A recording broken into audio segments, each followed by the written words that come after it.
وما خلقت الجن والإنس إلا ليعبدون.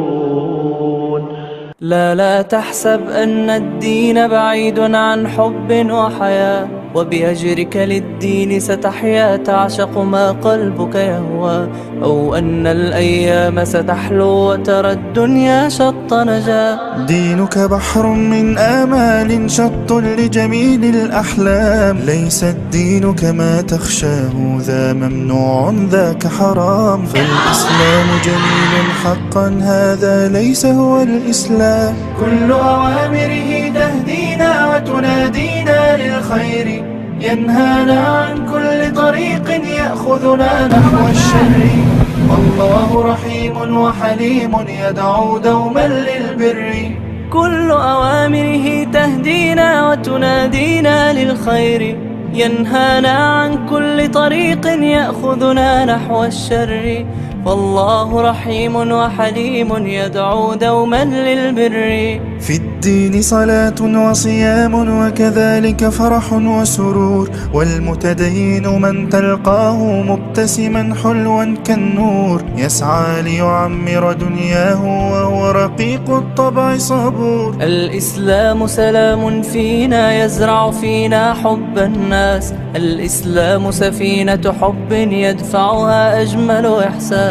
ما أحلى الدنيا لو عشنا وجعلنا الإسلام أساس. كل أوامره تهدينا وتنادينا للخير، ينهانا عن كل طريق يأخذنا نحو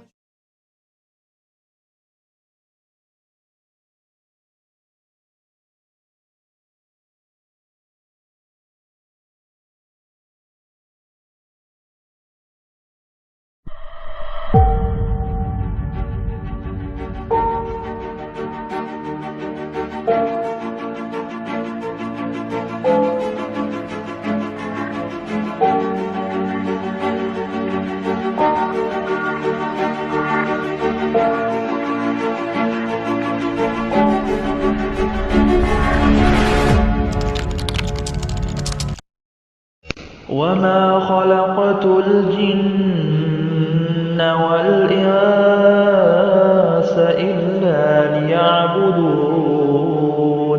لا تحسب أن الدين بعيد عن حب وحياة، وبأجرك للدين ستحيا تعشق ما قلبك يهوى، أو أن الأيام ستحلو وترى الدنيا شط نجاة. دينك بحر من آمال شط لجميل الأحلام، ليس الدين كما تخشاه ذا ممنوع ذاك حرام، فالإسلام جميل حقا هذا ليس هو الإسلام. كل أوامره تهدينا وتنادينا للخير، ينهانا عن كل طريق يأخذنا نحو الشر، والله رحيم وحليم يدعو دوما للبر. كل أوامره تهدينا وتنادينا للخير، ينهانا عن كل طريق يأخذنا نحو الشر، فالله رحيم وحليم يدعو دوما للبر. في الدين صلاة وصيام وكذلك فرح وسرور، والمتدين من تلقاه مبتسما حلوا كالنور، يسعى ليعمر دنياه وهو رقيق الطبع صبور. الإسلام سلام فينا يزرع فينا حب الناس، الإسلام سفينة حب يدفعها أجمل إحساس.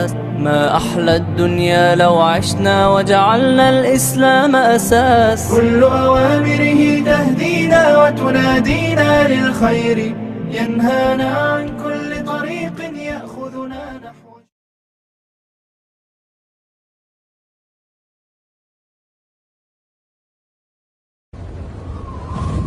Bismillahirrahmanirrahim.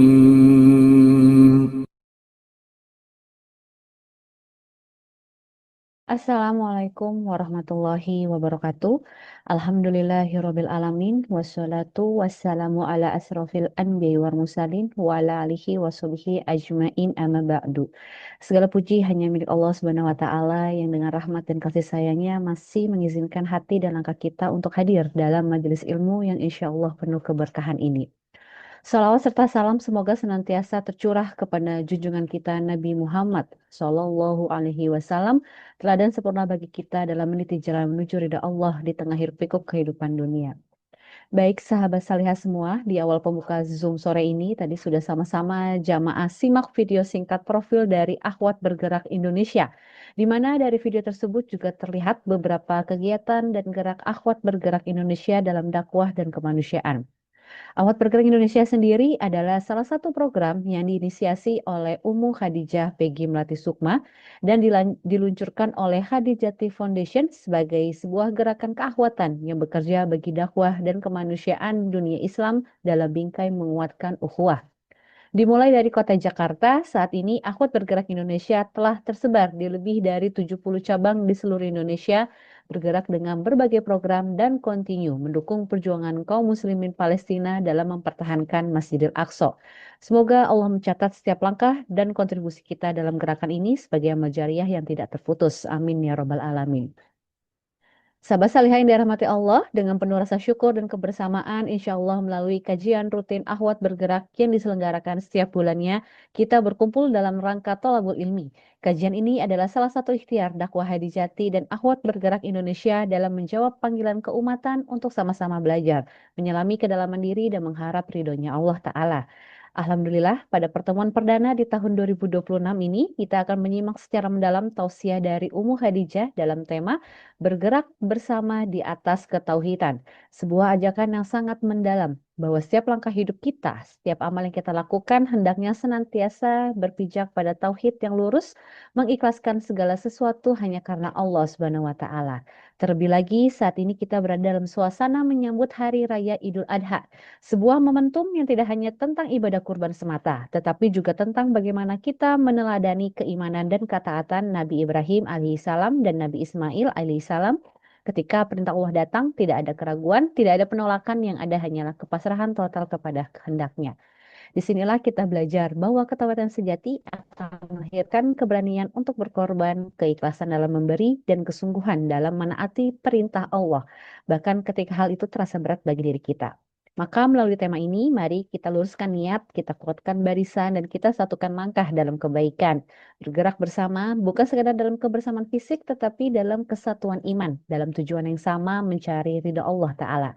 Semoga apa yang nanti jamaah simak pada hari ini menjadi wasilah bagi bertambahnya keimanan kita, dilapangkannya hati kita, dan dikuatkannya langkah kita dalam menjalani kehidupan yang penuh dengan nilai-nilai tauhid.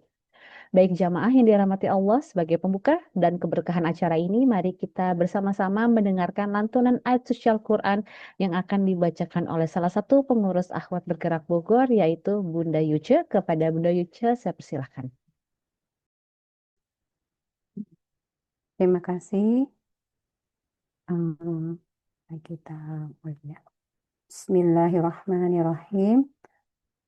Assalamualaikum warahmatullahi wabarakatuh.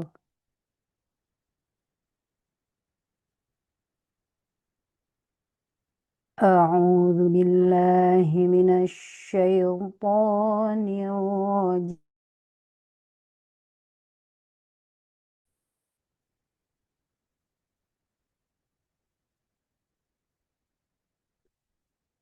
Bismillahirrahmanirrahim.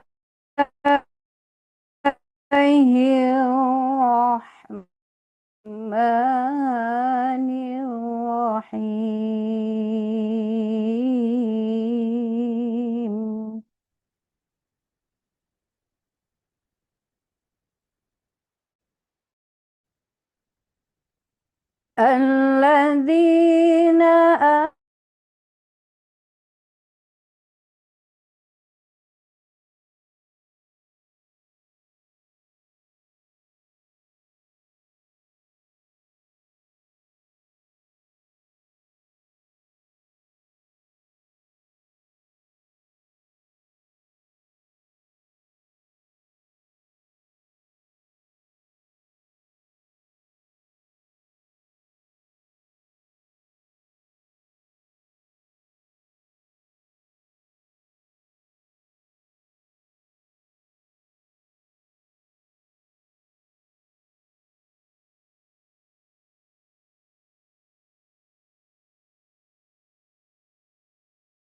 Iya, Afwan, mohon maaf ada kendala sinyal dari Bunda Yuce. Izin bisa memulai kembali, Bunda. Mungkin bisa tes dulu untuk mikrofonnya.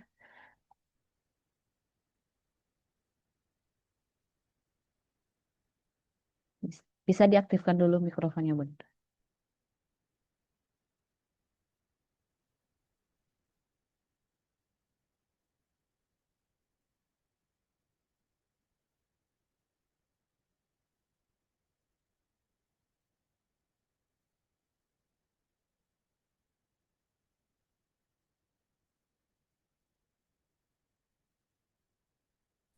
Ya, ya, ya.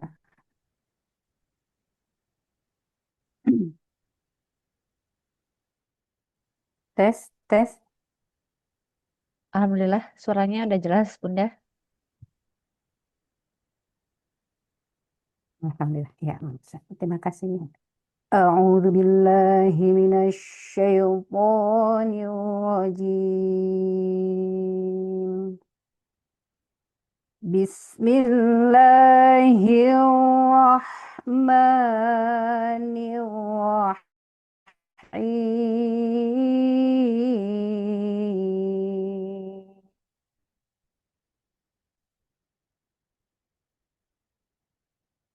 الذين آمنوا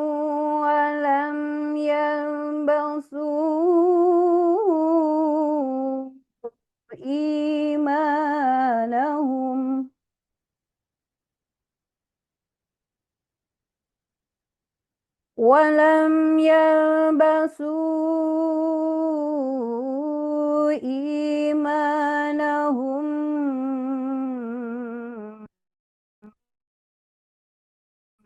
بظلم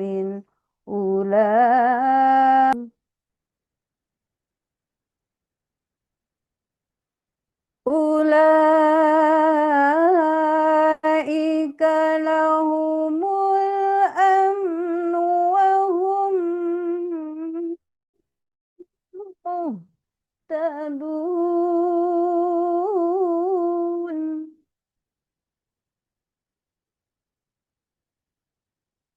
وتلك حجتنا آتيناها إبراهيم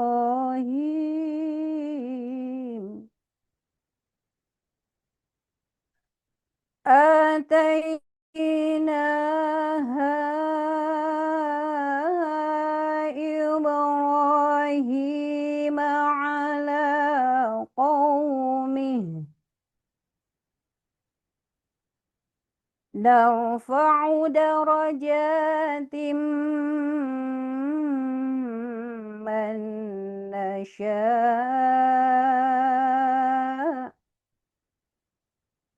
إن ربك حكيم عليم صدق الله العظيم. Aku berlindung kepada Allah dari godaan setan yang terkutuk. Dengan menyebut namamu ya Allah, yang maha pengasih, tak pilih kasih, yang maha penyayang bagi orang-orang yang beriman.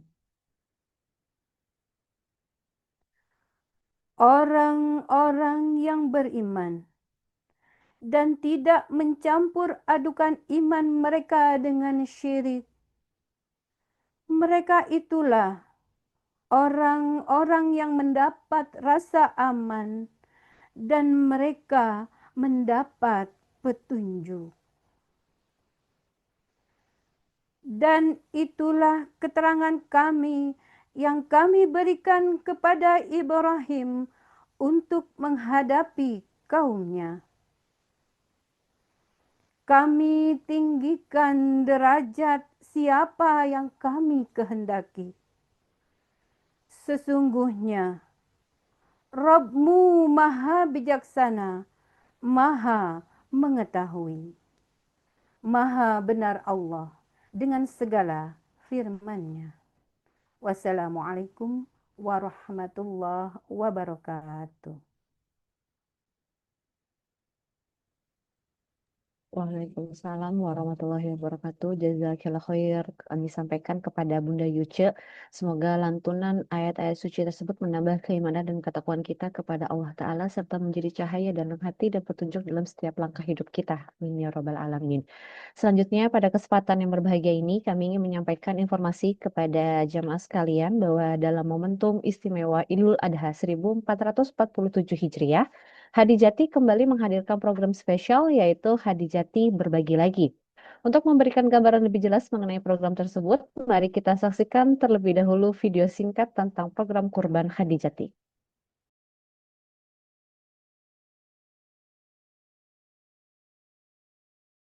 Allahu Akbar, Allahu Akbar, Allahu Akbar. La ilaha illallah, Allahu Akbar. Allahu Akbar, Allahu Akbar, Allahu Akbar, Allahu Akbar. La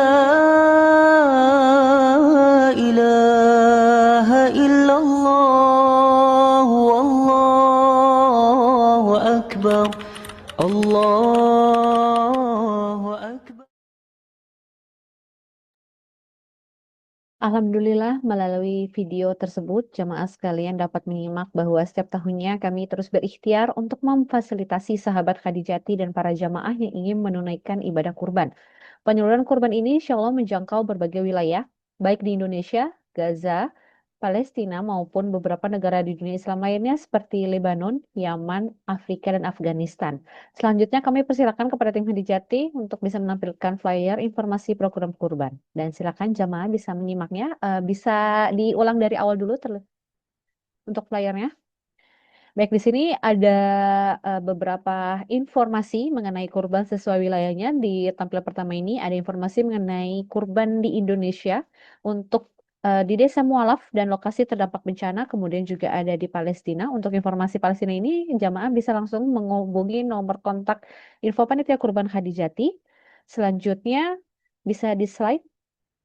Berikutnya ada di Lebanon dan juga Yaman. Kami juga tersedia untuk sedekah akad kurban hewan satu ataupun patungan dan juga program sedekah daging kurban dengan nominal bebas. Silakan lanjutkan lagi untuk slide berikutnya.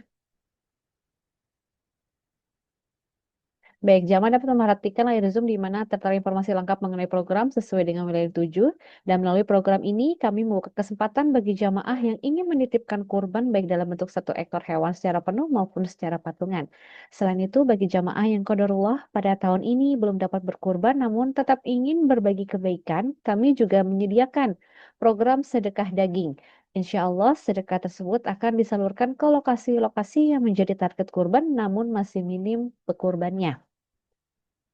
Yuk jamaah sekalian bersiap untuk berbagi lagi bersama Khadijati. Dan untuk informasi lebih lanjut, jamaah dapat mencatat dan menghubungi nomor yang tertera di layar Zoom ini, yaitu nomor tim Kurban Khadijati. Silakan bisa men-screenshot atau mencatatnya di kertas atau bisa langsung nanti cek di flyer kurbannya Khadijati di Instagram untuk hubungin nomor kontak tim kami. Baik, semoga informasi yang kami share tadi bisa menjadi manfaat. Selanjutnya kita akan masuk ke sesi utama yaitu kajian bersama Ummu Khadijah. Namun sebelumnya izinkan saya membacakan profil dari Ummu Khadijah Peggy Melati Sukma.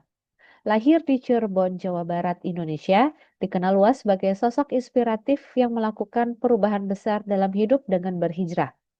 Pendidikan Universitas S1 dan S2 selesai dengan gelar cum laude dan telah berpengalaman kerja di 31 negara di dunia mencakup lebih dari 200 kota. Tahun 1991 sampai 2013 adalah sosok selebriti yang sangat populer dari industri hiburan Indonesia. Berkarir selama 22 tahun sebelum akhirnya berhijrah dan dipanggil dengan nama Islami Khadijah. Sejak saat itu, Umu fokus membuktikan diri di jalan dakwah dan bekerja kemanusiaan serta telah menulis 8 buku inspirasi Islami yang diantaranya bestseller. Di awal tahun 2023, Umu Khadijah mulai menetap di New Zealand bersama suami, Syekh Dr. Reza Abdul Jabbar, yang memiliki usaha pertanian dan peternakan sapi perah berskala besar di sana, serta dikenal luas sebagai pemimpin agama. Selain itu, Umu Khadijah merupakan inisiator dan pimpinan dari Khadijati Foundation, lembaga kemanusiaan global, Akhwat Bergerak Indonesia, komunitas keakhwatan dengan 70 cabang seluruh Indonesia, Majelis Taklim Khadijati Salihah, Khadijati Iqra Institute, Khadijati Safar Ziarah, Khadijati Charity Store, Bazar dan Produk, aneka produk, bazar dan toko online dengan program belanja sudah sedekah. Masya Allah, itulah profil dari Ummu Khadijah yang luar biasa, banyak sekali pengalamannya dalam membina umat. Dan hari ini Alhamdulillah kita semua diberi kesempatan yang sangat berharga untuk dapat duduk di majelis dan mendengarkan langsung tausiah dari Ummu Khadijah.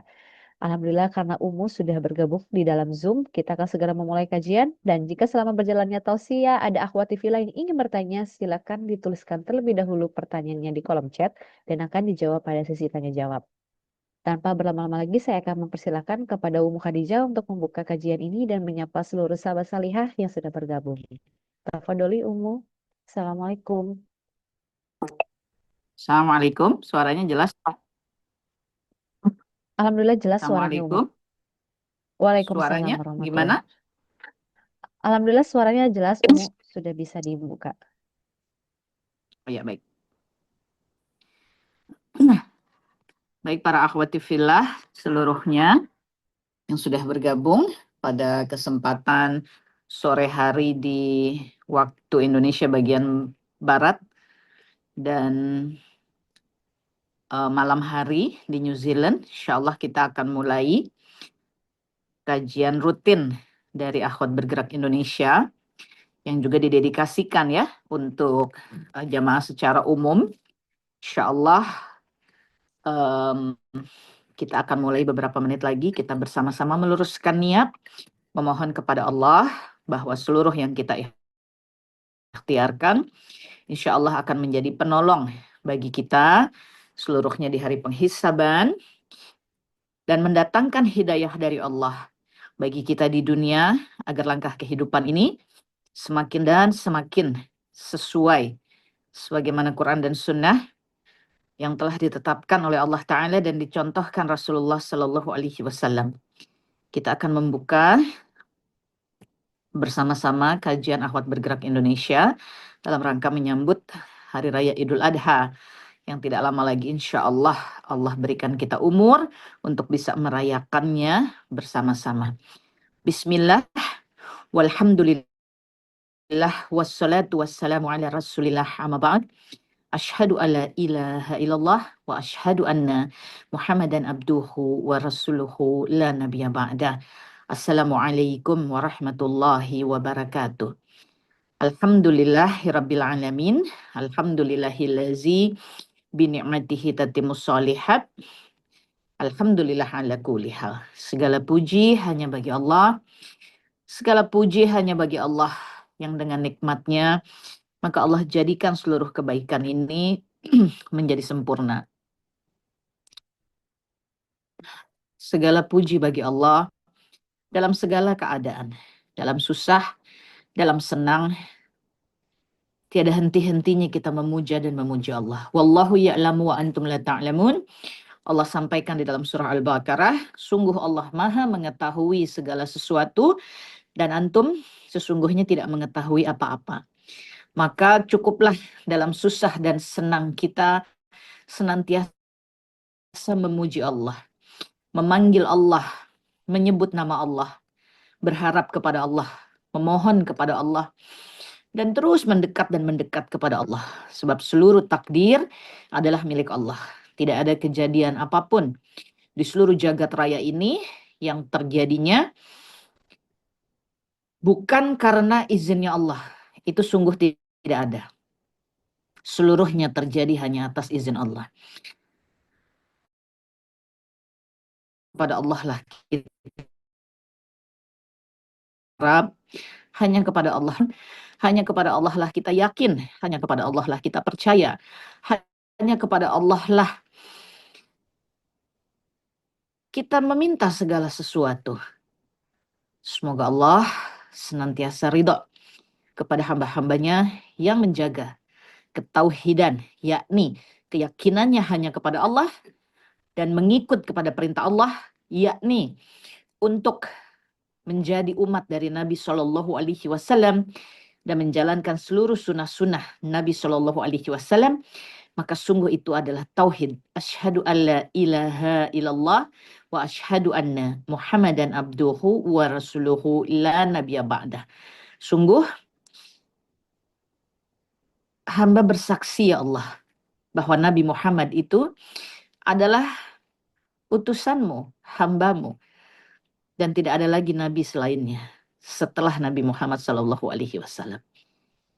Hamba bersaksi tidak ada Tuhan selain Allah, dan Nabi Muhammad itu adalah utusan dan hambanya Allah Ta'ala. Tidak ada lagi nabi lain setelah Nabi Muhammad Sallallahu Alaihi Wasallam.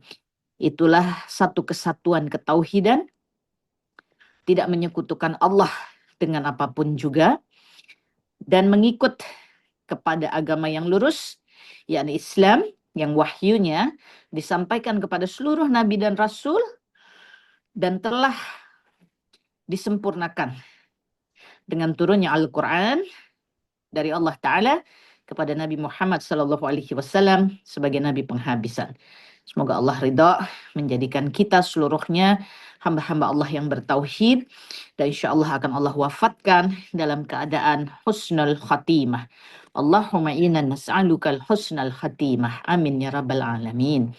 Salawat dan salam pada Nabi Allah Muhammad Sallallahu Alaihi Wasallam beserta seluruh istri-istrinya, para ahli-ahli keluarganya, seluruh sahabat dan sahabiah, para tabi'in dan tabi'ut tabi'in. Insyaallah Allah ridho menjadikan kita terus berada dalam barisan Nabi Muhammad Sallallahu Alaihi Wasallam, selamat di dunia wal akhirah, dan berkumpul di syurganya Allah Ta'ala. Semoga Allah anugerahkan syurga tertinggi, Jannat al-Firdaus. Amin ya rabbal alamin.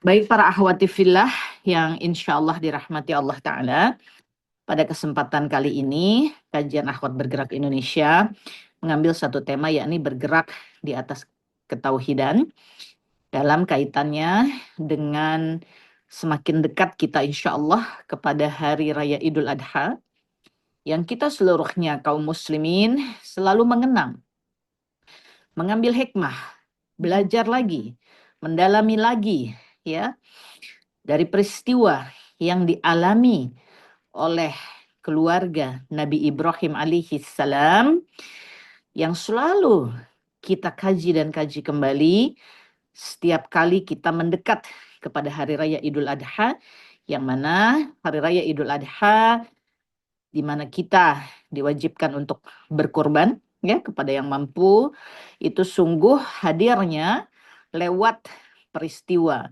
mukjizat yang dialami oleh Nabi Ibrahim alaihissalam dan putranya yakni Nabi Ismail alaihissalam, yang mana kejadian itu merupakan bagian dari rangkaian peristiwa panjang dari kehidupan Nabi Ibrahim alaihissalam sebagai hamba yang dicintai Allah, Khalilullah ya, kekasihnya Allah,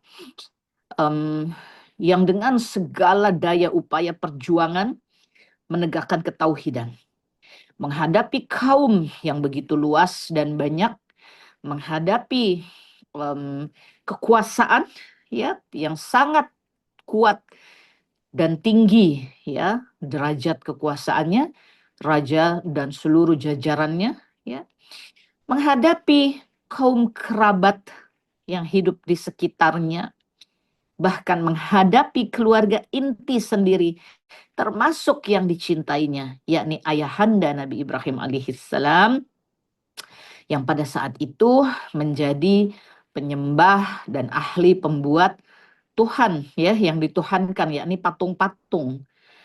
Subhanallah, sungguh bukan suatu ujian yang mudah. Oleh karenanya, sore hari ini singkat saja kita ingin melihat kembali tentang bagaimana sesungguhnya kajian ketauhidan daripada Nabi Ibrahim alaihissalam ya. Artinya bagaimana hikmah yang dapat kita ambil sebagai kajian ketauhidan dari Nabi Ibrahim alaihissalam. Sungguh dalam Al-Quran ya, di antaranya yakni pada surah Al-An'am ya. Al-An'am dimulai dari ayat ke-74 di mana Allah berfirman tentang hikmah ketauhidan dari perjalanan Nabi Ibrahim alaihissalam. Pada Al-An'am tersebut, Allah telah berfirman dan menyampaikan tentang jejak-jejak perjalanan Nabi Ibrahim alaihissalam, di mana Nabi Ibrahim alaihissalam sesungguhnya sedang melakukan ya dakwahnya atau penyampaiannya kepada kaumnya, kepada penguasanya, kepada keluarga-keluarganya, kepada ayah bundanya tentang hakikat ketauhidan yang telah diperintahkan oleh Allah Subhanahu wa taala kepada seluruh hamba-hambanya, kepada seluruh umat manusia, kepada seluruh ciptaan Allah, menyembah tidak ada Tuhan selain Allah. Kita nanti akan melihat ya ayatnya di mana sesungguhnya ulama tafsir telah menjelaskan bahwa Nabi Ibrahim alaihissalam telah diberikan wahyu, diberikan hikmah, diberikan kekuatan, dituntun oleh Allah ya kepada ketauhidan sehingga Nabi Ibrahim alaihissalam tidak berada di dalam keadaan yang ragu ya terhadap kemahaesaan Allah Subhanahu wa taala. Nabi Ibrahim alaihissalam sedang dalam proses menuntun kaumnya, menuntun seluruh medan dakwah ya yang diamanahkan Allah saat itu yang berada di sekelilingnya, dengan mengangkat kebiasaan-kebiasaan kaum pada saat itu, yakni menyembah ya kepada benda-benda. Jadi kaumnya Nabi Ibrahim alaihissalam pada saat itu betul-betul lengkap ya dalam peristiwa kesyirikan. Jika kita menyimak di dalam Al-Quran, khususnya kita bicara soal surah Al-An'am ini, jadi kaumnya Nabi Ibrahim alaihissalam ini pola kesyirikannya ini lengkap, yakni menyembah kepada patung, ya, lalu menyembah kepada benda-benda langit, lalu menyembah kepada benda-benda yang bercahaya, menyembah kepada api, sehingga Nabi Ibrahim alaihissalam betul-betul menghadapi tantangan ya yang hebat, yang luar biasa, yang dahsyat dari lapis paling terdekatnya, yakni ayahanda ibunda keluarganya sendiri, sampai dengan tetangga kerabat ya di kampung tempat Nabi Ibrahim alaihissalam tinggal, di mana sang ayahlah yang menjadi tokoh senior di kampung tersebut yang dipercaya oleh masyarakatnya di dalam membuat patung Tuhan ya yang disembah itu. Demikian pula para penguasanya, demikian pula keadaan negeri ya di wilayah Babilonia tempat Nabi Ibrahim alaihissalam hidup, sungguh seluruhnya berada dalam kondisi yang jauh dari ketauhidan. Ini pelajaran besar bagi kita seluruhnya ketika nanti sebentar ini kita akan melihat ayat-ayat di dalam Al-Quran ya mengenai ketauhidan dari hikmah perjalanan Nabi Ibrahim alaihissalam. Ini suatu pelajaran besar bagi kita hamba-hamba Allah untuk memahami bahwa persoalan tauhid ya kepada Allah Ta'ala ini bukan sekedar menumbuhkan suatu keyakinan di dalam hati kita, tetapi ini juga suatu proses kejernihan logika atau akal berpikir kita sebagai manusia dalam mengkaji tentang apa-apa yang memang patut dan pantas dan layak ya untuk disembah, dan sesuatu yang memang sangat tidak masuk gitu di dalam akal ya untuk dijadikan suatu sembahan ya. Semisal jika sesuatu itu adalah zat yang bisa berubah-ubah, jika sesuatu itu adalah zat yang adanya bisa silih berganti gitu ya, tidak menetap. Jika sesuatu itu memiliki suatu nilai kelemahan, jika sesuatu itu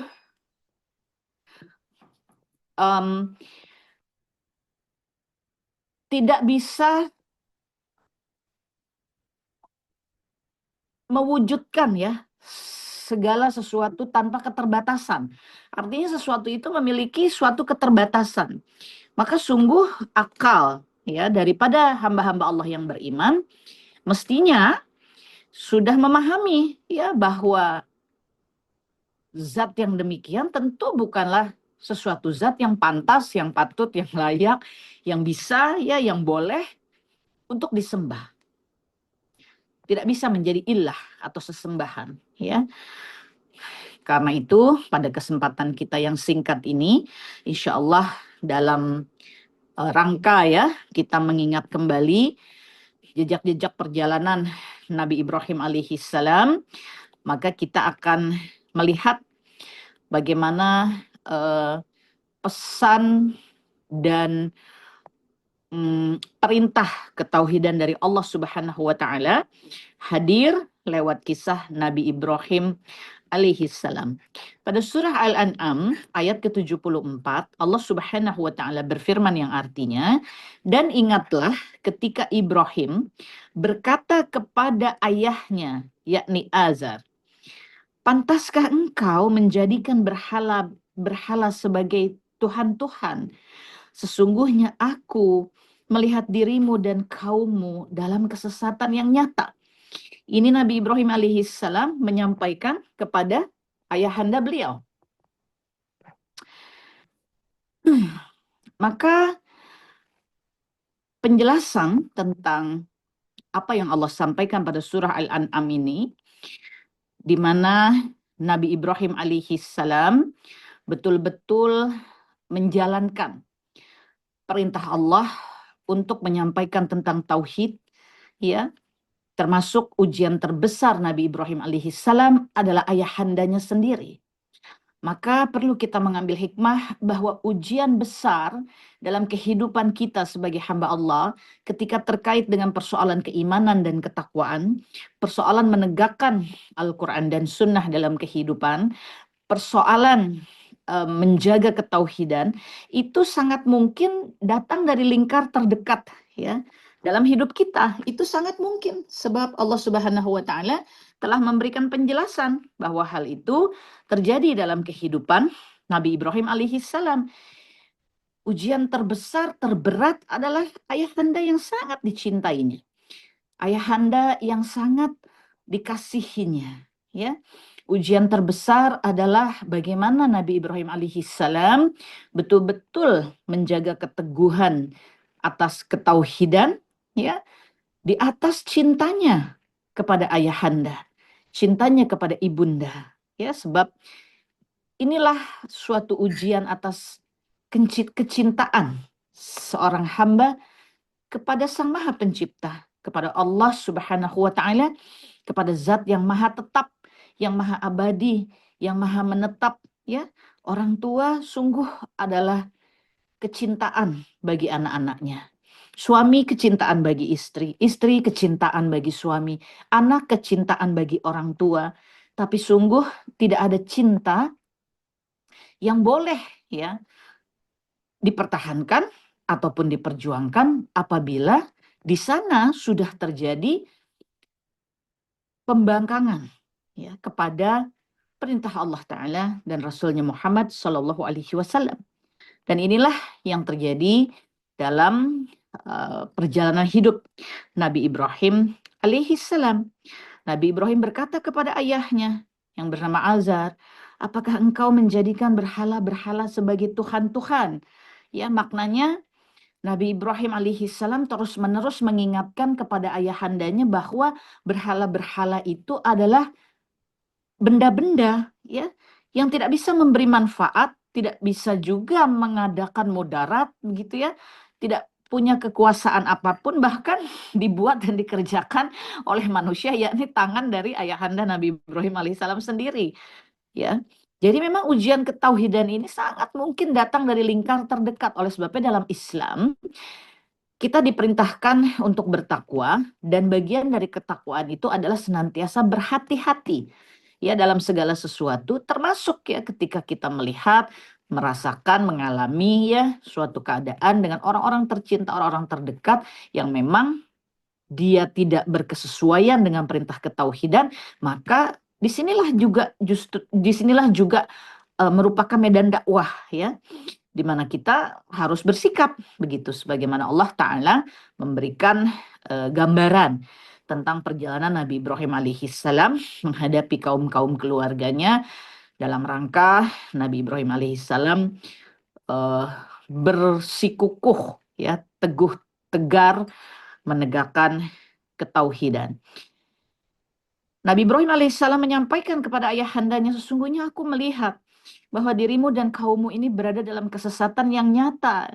Ya, karena maknanya adalah ayah dari Nabi Ibrahim alaihissalam bersama kaum-kaum keluarga, kerabat, tetangga ya, masyarakat di tempat hidupnya Nabi Ibrahim alaihissalam ini ya menyembah patung itu tadi ya, menyembah sesuatu zat yang memang sama sekali tidak ada kepantasan untuk disembah. Jadi setelah keyakinan kepada Allah Subhanahu wa taala tentu diwujudkan juga dalam pengkajian ya, logika berpikir atau akal ya sebagai manusia untuk melihat dan memahami tentang apakah betul benda-benda itu pantas untuk disembah begitu ya. Dan ketika diterjemahkan dalam kehidupan sehari-hari, tentu sekali lagi ya kita pun harus berhati-hati, mawas diri, terus bermuhasabah. Apakah ada target-target hidup, tujuan-tujuan hidup, cara-cara hidup yang dalam kesehariannya kemudian membuat kita menuhankan sesuatu selain daripada Allah Subhanahu wa taala. Tentu di sana ada urusan uang, di sana ada urusan popularitas, ya. Di sana ada urusan misalnya hobi dan kesukaan, di sana ada urusan kecintaan, ya. Kepada suami kepada istri, istri kepada suami dan seterusnya, ya. Nah, ini perlu terus kita kaji, kita muhasabahkan, bermawas diri. Jangan sampai kemudian ada pola-pola kehidupan yang sebenarnya ya menjadikan kita kemudian menuhankan sesuatu yang mana hal ini tentu berbahaya bagi tauhid kita di hadapan Allah Subhanahu wa taala. Berikutnya pada surah Al-An'am ayat ke-75 Allah Subhanahu wa taala berfirman yang artinya, dan demikianlah kami memperlihatkan kepada Ibrahim tanda-tanda keagungan kami yang terdapat di langit dan di bumi, dan kami memperlihatkannya agar dia termasuk menjadi orang yang yakin, ya.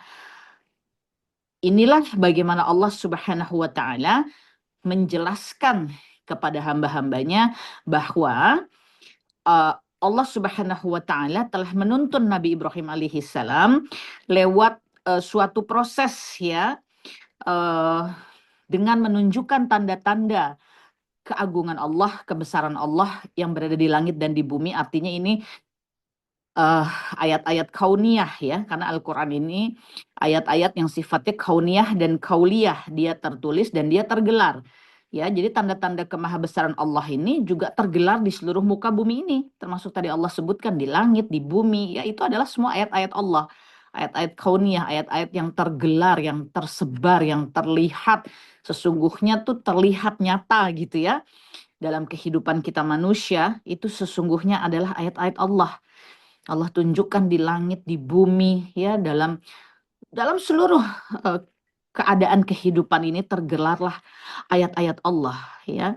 Dan Allah telah menyebutkan bahwa apa yang tergelar di langit, di bumi sebagai tanda-tanda ya kemahabesaran Allah, keesaan Allah, kemahaesaan Allah, kemahaagungan Allah, itulah sesungguhnya yang proses keyakinan atau iman kepada Allah itu berpadu ya dengan kerja seluruh panca indera. Allah memberikan panca indera kepada manusia, Allah memberikan akal kepada manusia sebagai suatu kesatuan yang padu ya dengan keimanan untuk bertauhid kepada Allah Subhanahu wa taala ya. Uh,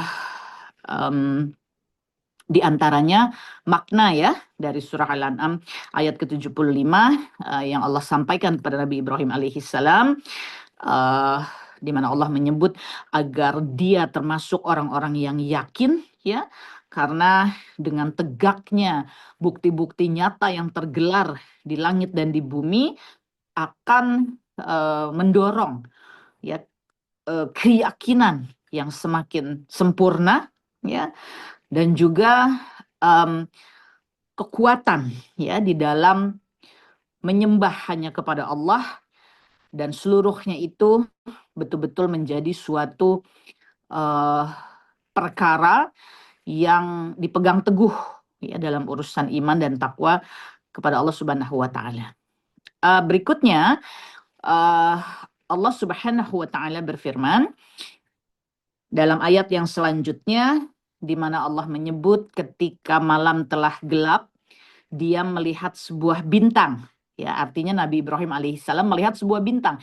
Jadi Allah Subhanahu wa taala dalam surah Al-An'am ini sedang menyampaikan ya kepada kita seluruhnya hamba-hambanya tentang proses ketauhidan yang telah Allah tanamkan begitu ya kepada Nabi Ibrahim alaihissalam, di mana Nabi Ibrahim alaihissalam diberikan oleh Allah suatu kekuatan ya untuk menjaga tauhid dan mendakwahkan, menyampaikan ketauhidan ini juga melalui suatu proses ujian yang luar biasa, yakni orang-orang tercintanya, termasuk yang sangat dicintai ayah dan bundanya, wabil khusus lagi ayahnya ya.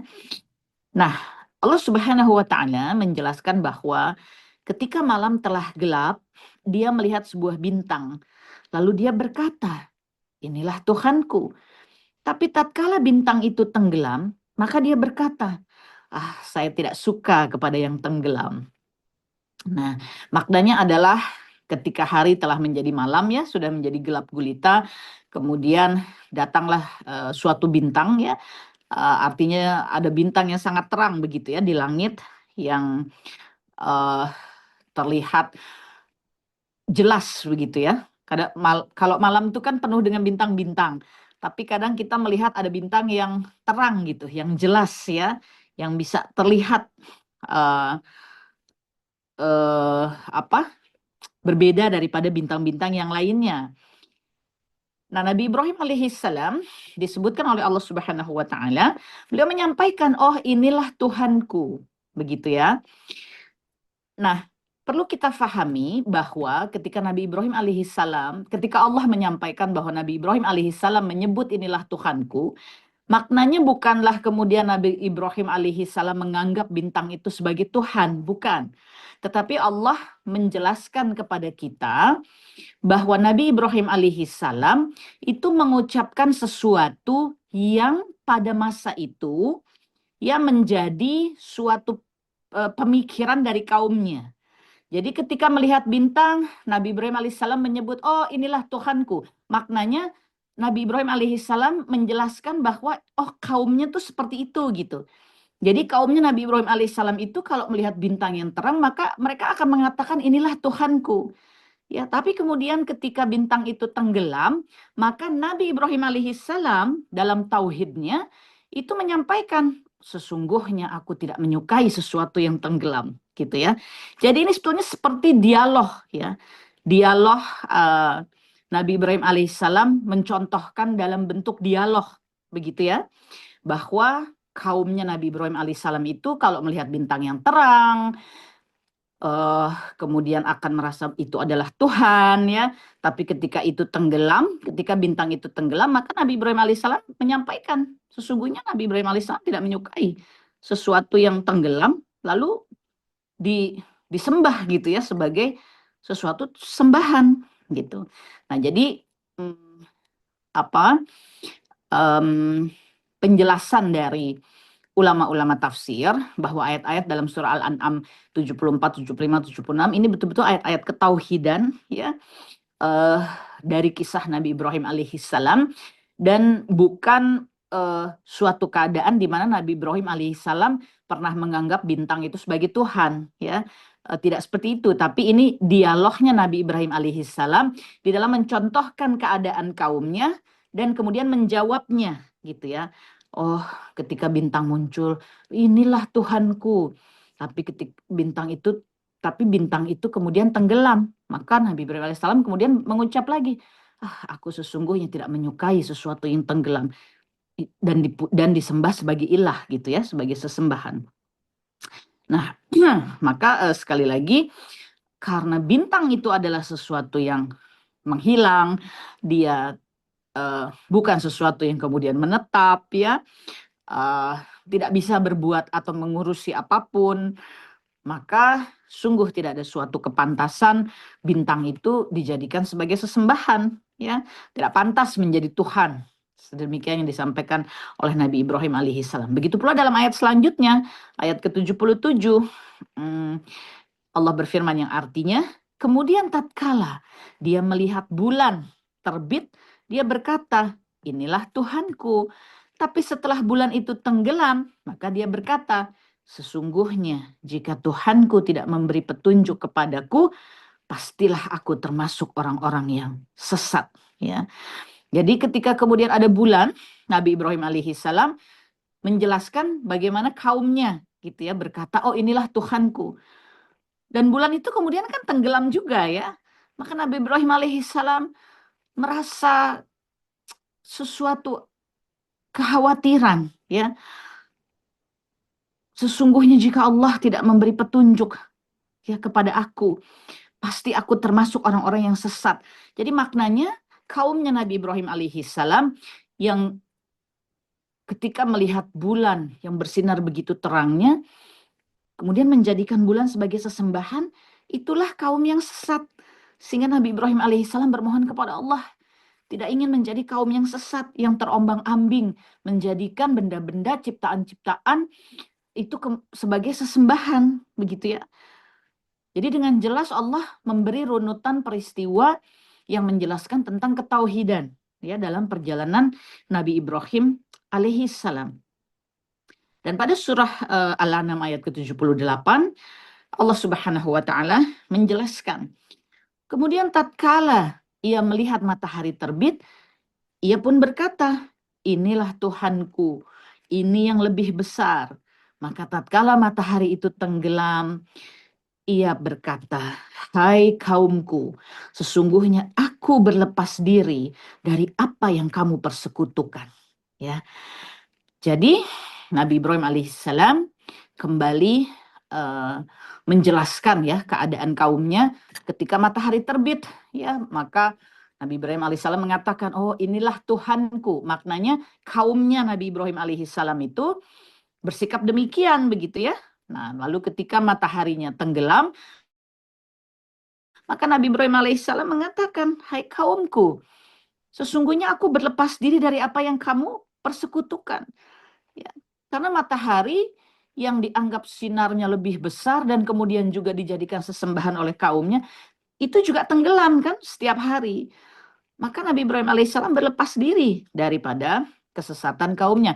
Ini proses yang dijalani Nabi Ibrahim alaihissalam dari waktu ke waktu, dari hari ke hari, menghadapi kaum yang kemudian menyembah bintang, menyembah bulan, menyembah matahari, ya, menyembah patung-patung, ya, berproses terus juga dengan ayahnya, keluarganya, kaum kerabatnya, tetangganya, ya, untuk terus Nabi Ibrahim alaihissalam menyampaikan tentang ketauhidan, ya, Dan ini dirangkumkan oleh Allah Subhanahu wa taala dalam beberapa ayat ini untuk menjelaskan kepada kita hamba-hambanya tentang uh, perjuangan ya, menjaga dan mendakwahkan tauhid bahkan kepada orang-orang terdekat yang amat sangat kita cintai ketika tidak berada di dalam ketauhidan, maka sungguh kita pun berlepas diri ya, mendakwahkan, menyampaikan dan berlepas diri dari apapun yang dipersekutukan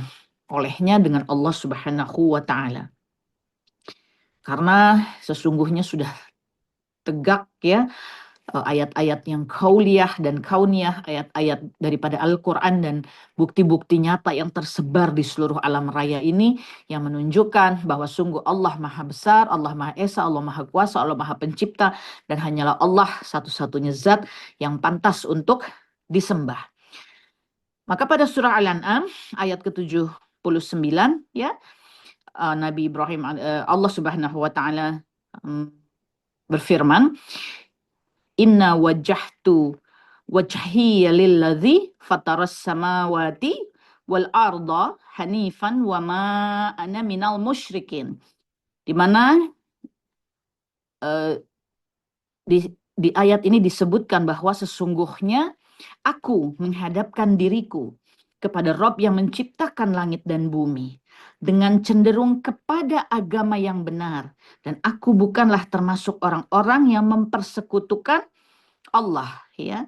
Maknanya bahwa Nabi Ibrahim alaihissalam jelas dan tegas memurnikan ibadahnya hanya kepada Allah Subhanahu wa taala, menghadapkan seluruh keadaan dirinya hanya kepada Allah Subhanahu wa taala, dan berpaling dari segala sesuatu sesembahan apapun juga selain daripada Allah Subhanahu wa taala. Hanifan ya, dalam keadaan yang hanif, dalam keadaan yang sebaik-baiknya, yang lurus ya, di atas tauhid, menjauhkan diri dari segala bentuk kesyirikan apapun juga ya. Dan Nabi Ibrahim alaihissalam menyatakan, aku bukan termasuk orang-orang yang mempersekutukan Allah ya. Nabi Ibrahim alaihissalam tunduk sepenuhnya kepada Allah Subhanahu wa taala ya, tegak di atas tauhid, menyampaikan tauhid ya, mendakwahkan tauhid, memperjuangkan tauhid, ya, mengajak kepada ketauhidan ya. Jadi bahwa hidup yang telah Allah berikan di dunia ini adalah suatu ujian ya dari Allah Ta'ala untuk melihat mana hamba-hambanya yang betul-betul ingin bertemu Allah, ingin masuk ke surganya Allah Ta'ala, yang menjaga dirinya di atas iman dan takwa kepada Allah Subhanahu wa taala, yang mendasari seluruh keadaan dirinya ya. Jadi fondasi, tiang, atap daripada kehidupan di dunia ini yakni tauhid ya. Bukan hanya fondasi tapi juga tiang-tiang dan atap ya dari kehidupan kita di dunia ini, seluruhnya adalah tauhid. Jadi jamaah yang insya Allah dirahmati Allah Ta'ala, dalam rangka menuju kepada Hari Raya Idul Adha 1447 Hijriah, di mana kita senantiasa mengenang dan terus mengkaji serta mengambil hikmah dari perjalanan hidup Nabi Ibrahim alaihissalam, di antaranya bersama Hadijati Foundation, Ana Ummu Hadijah, Peggy Melati Sukma, mengambil suatu porsi ya menjelang Hari Raya Idul Adha ini dengan mementingkan untuk kembali mengkaji tentang ketauhidan ya, sebagai suatu wahyu dari Allah Subhanahu wa taala kepada Nabi Ibrahim alaihissalam ya, lewat peristiwa-peristiwa, mukjizat-mukjizat yang Allah berikan kepada Nabi Ibrahim alaihissalam dalam rangka betul-betul menegakkan ya urusan ketauhidan yang terus ya bersambungan kepada para nabi dan rasul selanjutnya sampai kepada Nabi Muhammad SAW. Dan tentu Nabi Ibrahim alaihissalam pun melanjutkan ya dari perjalanan nabi dan rasul sebelumnya yang juga telah Allah berikan wahyu kepada nabi dan rasul sebelum Nabi Ibrahim alaihissalam untuk terus menegakkan urusan ketauhidan, yakni bertuhan hanya kepada Allah Subhanahu wa taala, menyembah hanya kepada Allah Subhanahu wa taala, dan tidak menyekutukan Allah Subhanahu wa taala dengan apapun juga. Itu sesungguhnya inti ya dari ujian dunia adalah bagaimana kita tetap hidup dan bergerak di kehidupan ini di atas ketauhidan.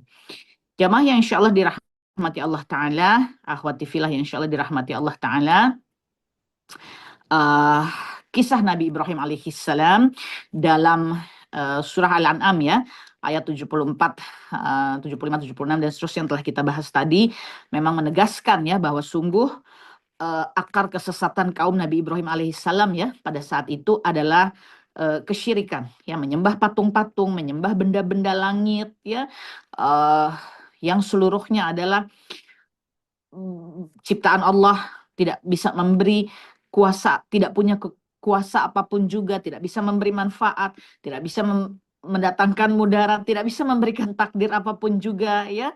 Dan Allah Subhanahu wa taala meneguhkan keyakinan, keimanan dan ketauhidan Nabi Ibrahim alaihissalam ya lewat ayat-ayatnya yang kauniyah, lewat tergelarnya bukti-bukti kemahaesaan Allah di muka bumi ini ya.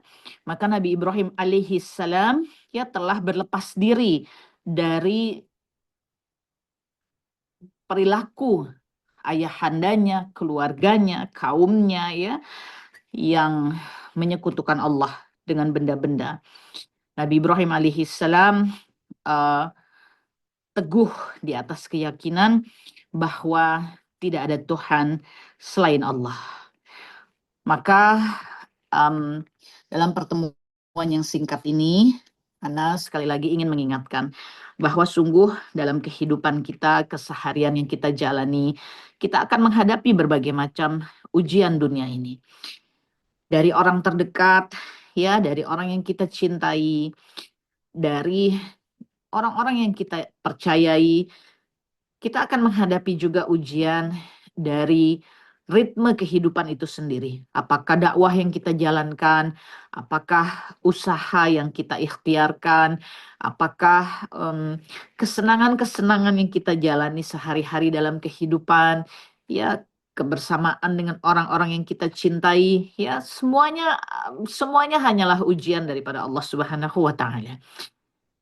Wa ma khalaqtul jinna wal insa illa liya'budun. Jangan pernah lupa ya, Al-Dhariyat 56, Allah Subhanahu wa taala dengan tegas telah menyatakan, tidak aku ciptakan jin dan manusia melainkan agar mereka mengibadahi aku. Allah memerintahkan kepada hamba-hambanya bahwa penciptaan yang telah Allah adakan atas diri kita ini maknanya adalah agar kita dekat kepada Allah dan terus mendekat kepada Allah dan terus terikat kepada Allah, mengibadahi Allah dalam segala keadaannya, mengibadahi Allah dalam proses ritual, mengibadahi Allah dalam proses kehidupan sehari-hari, lisan, pikiran, perbuatan, ya. Dan tentu Allah maha mengetahui bahwa manusia adalah tempatnya lemah, tempatnya salah. Allah yang menciptakan kita, ya. Maka Allah juga yang memberikan mekanisme bertaubat, mohon ampun kepada Allah. Ya, tidak mengulanginya lagi. Tidak bersengaja mendekatinya lagi. Maka dalam Islam, hal-hal yang dilarang oleh Allah, dilarang pula mendekatinya. Dilarang pula bermudah-mudahan dengannya. Ya, kalau sampai terjatuh, tetapi pola hidup kita adalah pola hidup yang tidak bermudah-mudah dengan maksiat, ya, tidak mendekat-dekat kepada maksiat, qadarullah wa masya'a fa'al, ada sesuatu ujian dari Allah, kemudian kita terjatuh kepadanya, Allah pun telah menyiapkan ampunan yang sebegitu luas, ya. Dengan kita menjalankan mekanisme taubat, ya, yakni memohon ampunan kepada Allah, berjanji tidak mengulanginya lagi, menyesali dan berjuang menunjukkan di hadapan Allah bahwa memang kita tidak ingin terjatuh lagi gitu ya, maka sungguh pintu taubat itu tidak pernah tertutup. Nah, jadi jamaah yang insya Allah dirahmati Allah Ta'ala, tadi di pembuka pun ya teman-teman dari Hadijati telah juga mengingatkan bahwa sungguh telah tiba waktunya, sebentar lagi kita akan bertemu dengan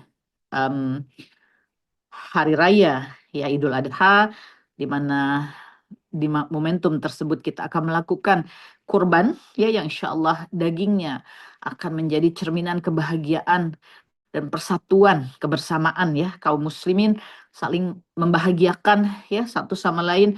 Maka insya Allah mudah-mudahan eh, di antara momentum yang penuh dengan keramaian dan kesibukan itu, kita tidak terlupa bahwa sungguh ada makna besar dari perjalanan Nabi Ibrahim alaihissalam, yakni tentang terus kembali dan bergerak dalam kehidupan ini hanya di atas ketauhidan. Eh, Mungkin demikian dulu secara singkat yang Ana bisa sampaikan pada kesempatan kali ini, dan insya Allah dalam waktu yang tersisa Ana kembalikan dulu kepada Ukhti Diah. Insya Allah kita akan masuki sesi berikutnya. Ukhti Diah, apa setelah ini dia? Silahkan. Baik, Alhamdulillah, jazakillah khair Ummu Khadijah. Selanjutnya kita akan masuk ke sesi tanya jawab. Jadi bagi jamaah yang ingin bertanya atau ada yang ingin dikonsultasikan langsung kepada Ummu Khadijah terkait tema hari ini, bisa langsung menuliskan pertanyaannya dalam kolom chat dan bisa bertanya langsung dengan mengaktifkan fitur raise hand. Kami mohon agar pertanyaan yang disampaikan secara singkat, jelas, dan sesuai dengan tema kajian. Untuk itu saya akan buka untuk 2 penanya di kolom chat dan juga 2 pertanyaan via raise hand. Baik, di sini sudah ada pertanyaan yang masuk via DM ke tim Hadijati dari Ukti. Bagaimana cara kita, pertanyaan pertamanya ini umum saya bacakan, bagaimana cara kita menjaga keikhlasan niat karena Allah dalam menjalani aktivitas sehari-hari. Ketika di saat yang sama kita juga memiliki target yang harus dicapai, misalnya dalam pekerjaan atau kegiatan organisasi agar tidak terjebak hanya pada hasil. Baik, Masya Allah. Tafadhali Ummu. Ya, Masya Allah, tabarakallah. Ini pertanyaannya terdengar sederhana, tapi memang tidak sederhana ya, karena dalam kehidupan ini tentu saja, Ana ulangi, dalam ritme kehidupan ini tentu saja sehari-hari kita selalu akan bersinggungan dengan yang namanya pencapaian target, pencapaian tujuan, begitu ya. Termasuk misalnya dalam urusan rumah tangga sekalipun. Mungkin malam hari sebelum menutup mata ya, para istri, para ibu begitu ya, berdoa bermohon kepada Allah jika esok hari masih diberikan umur, maka kita sudah berpikir besok pagi hari jam berapa gitu ya, kita harus memulai aktivitas mempersiapkan anak-anak, suami dan lain sebagainya begitu ya. Apa yang akan disiapkan ya, apa yang harus diselesaikan, misalnya sebelum waktu subuh datang kita melaksanakan tahajud, lalu setelah waktu subuh apa dulu yang mau dilakukan ya, jam berapa harus selesai, siapa duluan yang mesti disiapkan, apa dulu yang mesti dirapikan, dan seterusnya dan seterusnya. Itu kan ritme kehidupan ya, bukan hanya tentang misalnya ada target-target atau tujuan-tujuan dalam pekerjaan, dalam urusan organisasi misalnya, tetapi juga dalam keseharian. Ini memang tidak bisa dilepaskan daripada ritme kehidupan. Pertanyaannya, bagaimana menjaga agar seluruh apa yang kita lakukan ini bermuaranya itu adalah berharap kepada Allah, dilakukannya karena Allah. Nah, di sini kunci dari hadis Nabi Shallallahu Alaihi Wasallam. Nabi Shallallahu Alaihi Wasallam bersabda, "Tolabul ilm faridhatun ala kulli muslimin." Bahwa sungguh menggali ilmu ya, bertolabul ilm itu wajib hukumnya bagi seluruh kaum muslimin. Hadis ini seringkali anak ulang-ulang dan juga banyak guru-guru kita senantiasa mengingatkan ya tentang menggali ilmu itu wajib di dalam agama Allah ini, di dalam aturan agama Allah ini.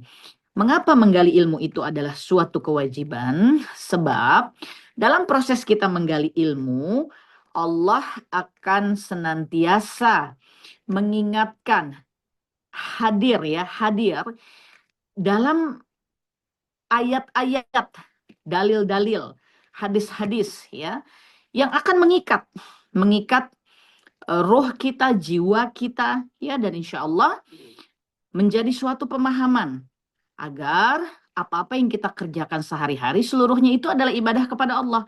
Maknanya seperti apa? Maknanya adalah dengan kita menggali ilmu, maka ritual kehidupan kita sehari-hari akan mengikut kepada sunnah-sunnah Nabi Shallallahu Alaihi Wasallam, sehingga apa yang kita kerjakan itu sesungguhnya adalah cara kita mengibadahi Allah. Maka disitulah sebetulnya bagaimana yang tadi Ukhti sampaikan tentang target-target ya yang harus dicapai dalam keseharian, dalam bekerja, dalam proses berorganisasi itu dilandasi atau diliputi oleh suatu keikhlasan mengibadahi Allah. Secara teknisnya begini, misal contoh sederhana saja. Bersin gitu ya, hacim misalnya seperti itu. Nah, bersin itu akan menjadi suatu proses mengibadahi Allah ketika sebagai hamba Allah melaksanakan keadaan bersin itu sebagaimana tuntunan di dalam agama Allah ini. Dan tuntunannya akan bisa kita fahami ketika kita berproses menggali ilmu. Kalau enggak, ya kita enggak akan pernah faham, enggak akan pernah tahu bahwa bersin saja itu adalah suatu jalan bagi kita mengibadahi Allah. Karena yang bersin akan mengucap Alhamdulillah, dan ini adalah sunnah dari Nabi Shallallahu Alaihi Wasallam, yang mendengar akan mengucap Yarhamukillah, ya kalau itu perempuan Yarhamukallah, kalau itu laki-laki. Dan kemudian yang bersin akan menjawab lagi Yahdikumullah wa yuslihu balakum.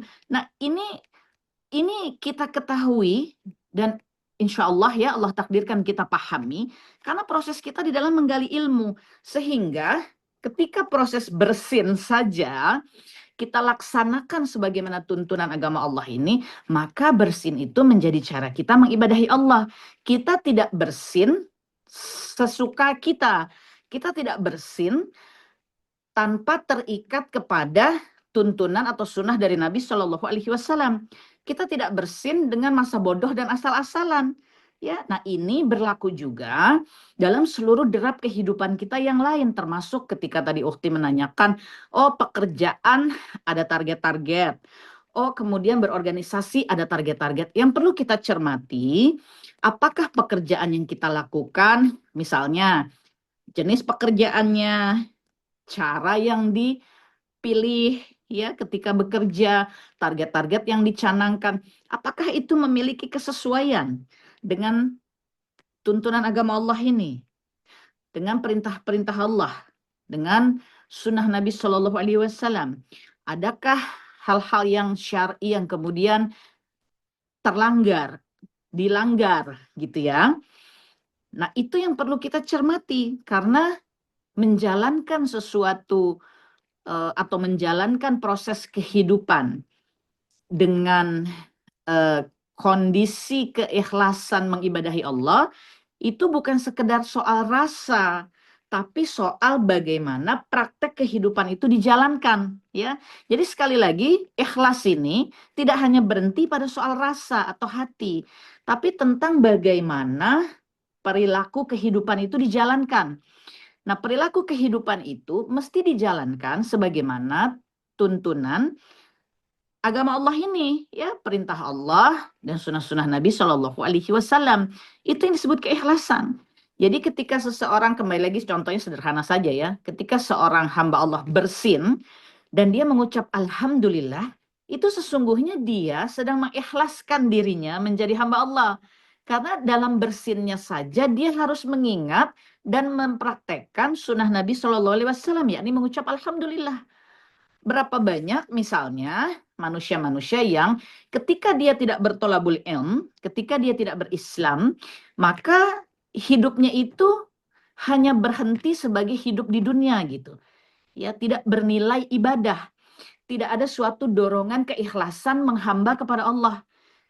Sekali lagi, tolong dimuhasabahi ya.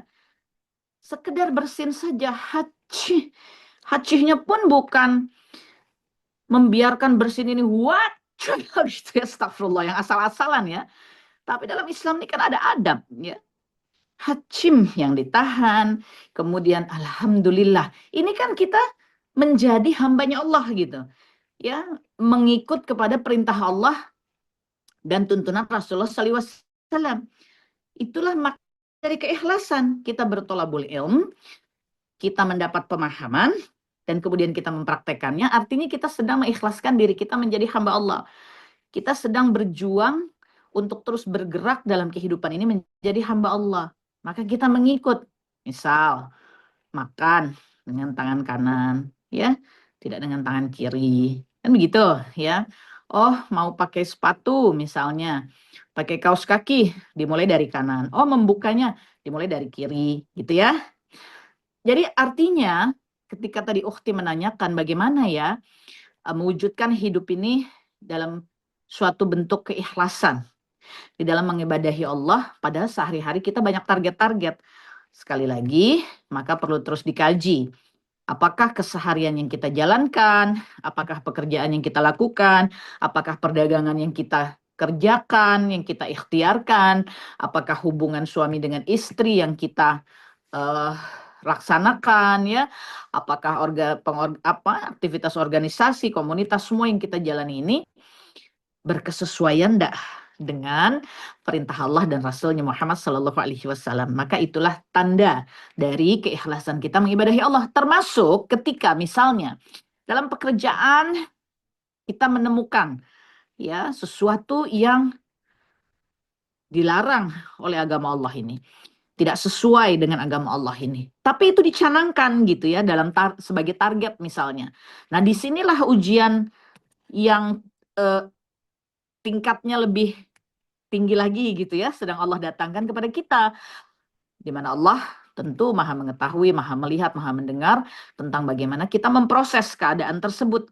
Apakah kita pura-pura aja tutup mata, ya udahlah yang penting kan aku dapat duit gitu ya, atau kita gelisah karena kita tahu bahwa ada target-target yang pencanangan targetnya, cara yang dilakukan ya semuanya tidak sesuai gitu dengan syariat.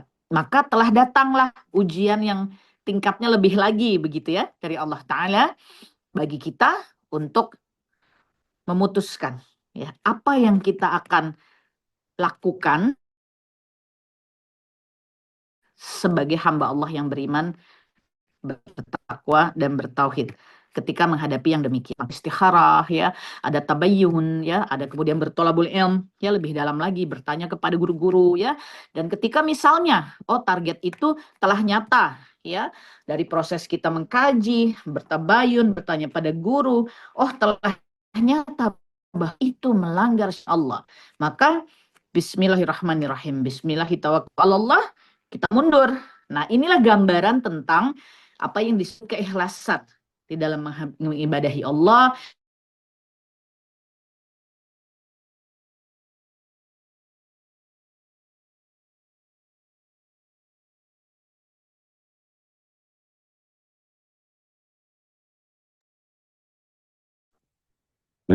Assalamualaikum. Waalaikumsalam warahmatullahi wabarakatuh.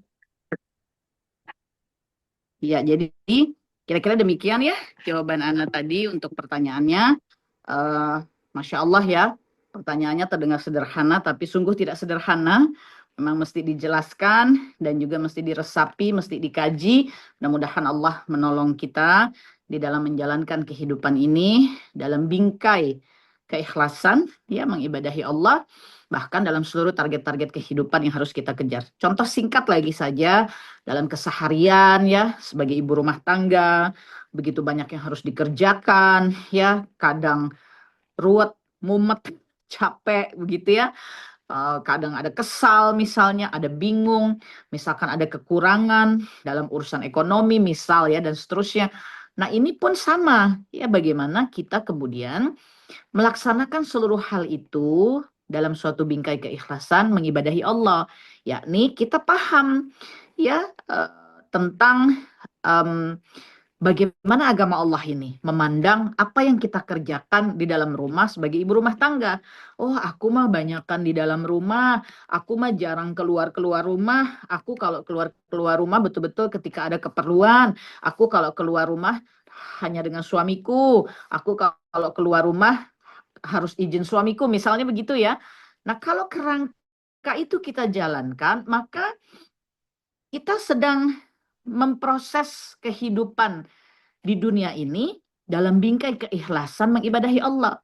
Karena sangat mungkin kalau cuma mendengarkan syahwat, mendengarkan emosi, ya maunya ya suka-suka aku lah. Aku mau ngapain juga, kenapa sih mesti izin-izin gitu ya? Kan sama aja laki-laki bisa punya haknya, aku juga perempuan harus punya hakku. Nah, ini artinya kita tidak hidup di dalam bingkai keikhlasan mengibadahi Allah. Karena itu mengikuti hanya syahwat, emosi, ya, keinginan diri ini. Tapi kita tidak mengkaji bagaimana sih Allah menginginkannya daripada kita, gitu ya. Nah, ketika kita menjalankannya demikian dalam kehidupan ini, maka insya Allah kita sedang terus berproses untuk menjalani atau bergerak dalam kehidupan ini sebagai hambanya Allah yang menjaga ketauhidan kita kepada Allah Subhanahu wa Ta'ala. Kira-kira demikian, mudah-mudahan bisa dipahami. Allahu a'lam. Baik, untuk pertanyaan selanjutnya, Jelaskan ketika dia. saya Untuk pertanyaan selanjutnya, ketika saya dinasehati oleh saudara bahwa apa yang terjadi di hidup digantungkan semuanya pada Allah. Tapi ketika saya sedang mengalami kesulitan, rasanya tetap bingung, seperti mentok. Seperti contohnya saat anak saya harus membayar wisuda sekolah yang cukup mahal. Di saat itu keuangan sedang buruk, sedangkan tidak ada toleransi dari sekolah, sehingga jalan utamanya saya harus berhutang. Apakah dengan saya berhutang itu merupakan bentuk jalan dari Allah, Umu? Ya, Tafadhali, Umu. baik. Bismillahirrahmanirrahim. Ya, baik. Bismillahirrahmanirrahim. Em, Seluruh kita ini diberikan ujian oleh Allah Subhanahu wa Ta'ala. Adunya darul imtihan, adunya darul bala. Ya, jadi di dalam Al-Quran dan hadis-hadis Nabi Shallallahu Alaihi Wasallam telah dijelaskan bahwa dunia ini memang tempatnya ujian. Dunia ini adalah waktunya kita diuji, ya, darul imtihan, darul bala, tempatnya ujian dan waktunya kita sedang menjalani ujian, begitu. Nah, ujian ini tentu berbagai macam bentuknya. Ya, subhanallah, ada yang diberikan kecukupan dalam ekonominya, tapi kemudian diberikan sakit yang berat, ya. Ada yang subhanallah, ya, diberikan kesehatan, kekuatan tubuhnya secara fisik, tapi luar biasa persoalan ekonomi menghimpit-himpitnya terus.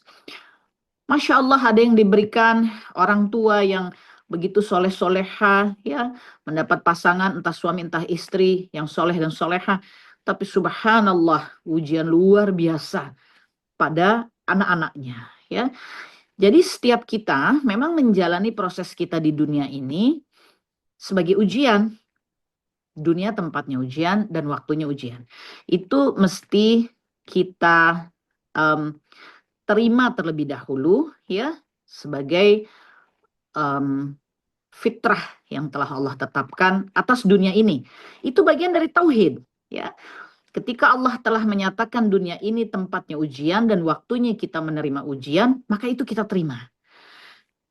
Memang sebagai manusia pasti ada gangguannya, ada godaannya, karena iblis pun tidak akan pernah berhenti kan menggoda manusia, mengganggu manusia, menarik manusia agar menuju kepada kesesatan, ya. Maka pasti ada gangguannya, pasti ada godaannya, pasti ada perasaan di mana hidup ini kok susah sekali, Allah kok seperti ini, takdir kok tidak berpihak baik kepadaku, dan seterusnya, astagfirullahaladzim, ya.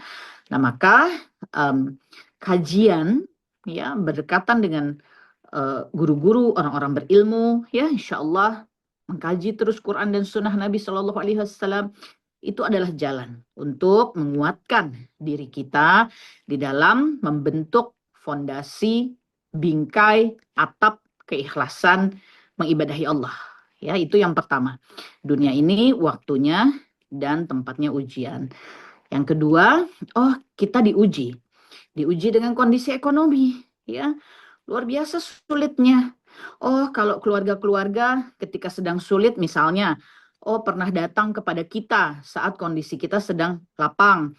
Dan kita pada saat itu membantu kepada keluarga-keluarga. Ketika musim berganti, artinya kita yang sedang berada dalam kondisi yang terhimpit, terbatas, ya, membutuhkan bantuan. Ternyata tidak ada keluarga-keluarga yang mau atau mampu gitu ya memberikan pertolongan kepada kita. Nah, ini ujian. Memang ini cara Allah menguji kita. Ketika kita mampu, kita memberikan ya keleluasaan kita di dalam ikut membantu urusan orang lain. Tapi ketika kita susah, misalnya Allah menguji justru orang-orang lain yang pernah kita bantu atau yang selama ini misalnya kita perhatikan, mereka tidak bisa memberikan respon yang sama kepada kita. Bukankah bisa diresapi ya? Itu kan bentuk ujian. Ya, itu bentuk ujian. Tentu bukan menjadi suatu ujian apabila ketika kita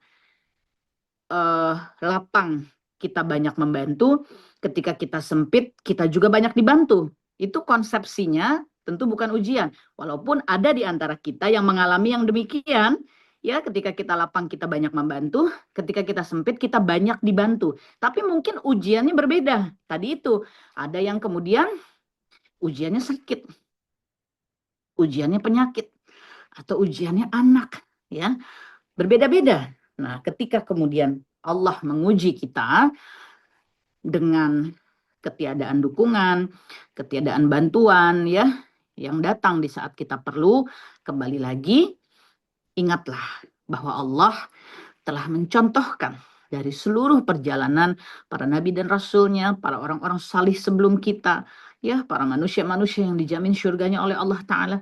Kenapa ada Al-Quran? Karena bagian dari makna Al-Quran adalah motivasi yang menguatkan kepada hamba Allah bahwa sungguh Allah maha memahami, maha mengetahui, maha tahu, maha jelas terhadap apapun yang sedang kita alami.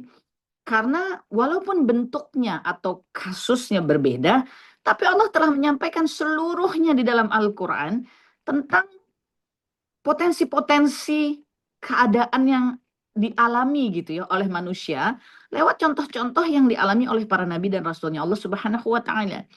Oh, kita sedang butuh dibantu tapi terjepit, tidak ada lagi jalan keluar. Ini dialami oleh Nabi Musa alaihi salam di depan Laut Merah, ya. Ini dialami oleh Nabi Ibrahim alaihi salam dalam peristiwanya menegakkan ketauhidan sampai di ujungnya tidak ada yang mendukung, mensupport ya, bahkan ayahnya, bahkan keluarganya, bahkan mendukung Nabi Ibrahim alaihissalam untuk dibakar ya oleh kaumnya. Subhanallah. Artinya Allah Subhanahu wa Ta'ala berbicara kepada kita seluruhnya hamba-hambanya. Allah Maha tahu, Allah Maha memahami. Maka Allah memberikan panduan ya dan tuntunannya melalui kisah para nabi dan rasulnya tentang bagaimana kita harus menyikapi kondisi-kondisi yang demikian. Ya, maka kemudian dalam keadaan sulit, anak harus wisuda, biayanya mahal, kemampuan sedang tidak ada, mengharapkan ya bantuan dari keluarga, tidak ada yang membantu sehingga jatuhnya harus berhutang. Ya, oh saya sudah berusaha, saya sudah datang ke kampus, saya sudah bicara, saya minta pengurangan atau misalnya minta kehususan dari ketidakmampuan ini agar boleh tidak membayar misalnya ya, artinya effort, usaha yang terbaik sebagai orang tua sudah kita lakukan. Allah Maha tahu. Kita juga sudah datang kepada keluarga-keluarga, meminta bantuan, meminta dukungan, ya, tidak ada yang memberi. Justru datangnya pemberian itu dalam bentuk hutang, artinya pinjaman yang nanti harus dilunasi. Ya, pertanyaannya tadi, apakah hutang ini adalah jalan pertolongan Allah? Ya, dalam momentum tersebut, ketika seluruh usaha sudah dilakukan dan jalan tertutup dan datanglah ya pinjaman ini, maka sesungguhnya pada saat itu pinjaman tersebut adalah bentuk ya suatu jalan pertolongan dari Allah sebagai peluang gitu. Nah, yang harus dikaji di dalam Islam ini ketika kita akan mengambil pinjaman, apakah kita merasa bahwa ada potensi dari usaha kita ke depan yang memungkinkan pinjaman itu untuk kita kembalikan. Yang kedua, dengan pihak yang meminjamkan harus ada akad ya tertulis hitam di atas putih yang jelas, dan akad tersebut tidak boleh melanggar daripada aturan syariat. Misalnya, oh tidak boleh ada bunga ya. Misalnya, oh tidak boleh ada tekanan, penindasan ya kepada satu sama lain, dari yang meminjamkan kepada yang meminjam ya, dari yang meminjam kepada yang meminjamkan. Tidak boleh ada kesepakatan yang afwan, kok dalam bahasa kita kok kurang sopan banget gitu ya, kurang ajar banget misalnya ya, afwan. Nah, ini tentu harus dikaji juga. Jadi sekali lagi, poin yang pertama, ketika betul-betul seluruh usaha sudah dilakukan, bukan kita afwan, bukan kita bermalas-malasan, bukan kita tidak mengikhtiarkan ya. Karena sungguh dalam agama Allah ini, setiap ikhtiar yang ukhti lakukan sebagai orang tua, misal untuk mendapat keringanan, datang ke kampus, bicara dengan dosennya, mengajukan surat ke rektorat misalnya ya, atau ke fakultas, semua itu ukhti lakukan. Maka apa yang ukhti lakukan tersebut dalam ikhtiar menjadi orang tua, disitulah setiap pahala dan ganjaran dari Allah telah Allah tetapkan untuk ukhti sebagai orang tua. Jadi tidak ada yang sia-sia. Ya, ketika datang ke keluarga-keluarga untuk mencari dukungan misalnya ya, tapi kemudian yang hadir adalah pinjaman, maka ini suatu peluang. Tinggal kita lihat bagaimanakah pola pinjaman ini hadir dan akan dilaksanakan. Apakah sesuai dengan ketetapan syariat Allah tentang pinjam meminjam ya, atau tidak. Nah, kalau misalnya ada hal-hal yang mengancam, menyulitkan, ya terjadi suatu tekanan, penindasan dari urusan pinjam meminjam ini, ada ribanya dan seterusnya, maka sebaiknya itu tidak dilakukan. Lalu apa dong dampaknya? Ya, oh dampaknya misalnya dia tidak bisa ikut wisuda di bulan Juni. Nah, yang perlu ditanyakan kepada kampus, apakah bisa ikut wisuda di momentum selanjutnya? Karena biasanya wisuda setahun ada 2 kali, misalnya begitu ya, sambil orang tuanya kemudian berikhtiar lagi. Nah, ini tentu bagian dari contoh-contoh kasus yang kita alami dalam kehidupan sehari-hari. Tapi sekali lagi, memang Ana mengerti bahwa sangat mungkin banyak ujian-ujian yang berat ya dalam keseharian hidup kita. Ana pun mengalami ya proses kehidupan berhijrah yang segala sesuatu lah ya dialami sendiri begitu ya, harus menghadapi berbagai macam hal. Tapi itu pun suatu proses yang mengajarkan ya kepada Ana bahwa memang hidup ini harus bertahan dan berjuang untuk terus menjaga ketauhidan ya. Allah telah berjanji dalam surah At-Talaq diantaranya ya, yakni di penghujung ayat kedua, ketiga, keempat, barang siapa yang bertakwa kepada Allah, maka Allah jamin Allah akan memberikan jalan keluar untuk masalahnya.